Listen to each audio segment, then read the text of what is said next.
motor. This pulley is known as an idler pulley because it spins freely. It has two functions.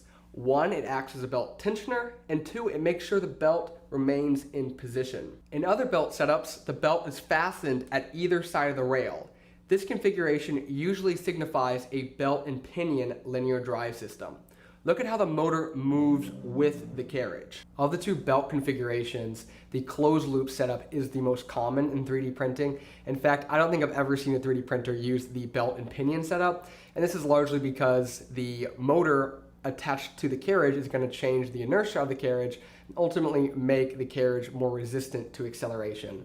So this is a great setup to use when speed is not as high of a priority like it is in 3D printing. Now, the Zydex uses the closed loop belt configuration for three of its axes, both of the X and the Y. I had mentioned that the pulley and the belts need to be of the same specification in order to mesh and operate properly. You can tell all the way over there that this belt and pulley combo does not work. However, this may be less obvious when purchasing them separately on a website like Amazon. Without getting too far into the weeds, there are three specifications that you will need to be on the lookout for when buying timing belt and their matching pulleys. The first is the pitch. The pitch is the distance from the center of one tooth to the next.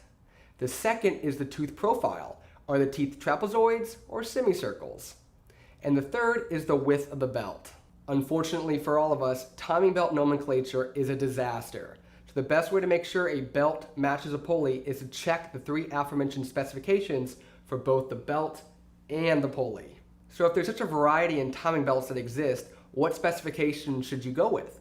Well, for small CNC machines and 3D printers, the GT tooth profile of timing belts is the way to go. Many people mistake the number directly following a GT to be the pitch of the belt. For example, you can purchase a GT2 or a GT3 timing belt. The 2 and 3 refer to the design iteration of the GT series and not the pitch, as some may think. The GT3 timing belt was released after the GT2 belt and is constructed from a new composite material to increase its load rating. However, pulleys designed for a GT2 belt will mesh perfectly with the GT3 belt and vice versa. I say stick with the GT2 belt because it is cheaper and can always be switched out for GT3 later. Depending on the retailer, the pitch and belt width will either be found in the name or the description. I would say that 95% of 3D printers use a belt width of 5 to 6 millimeters and a pitch of 2 millimeters.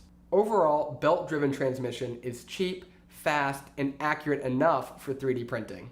So why does the Zydex use a lead screw-driven transmission for its Z-axis?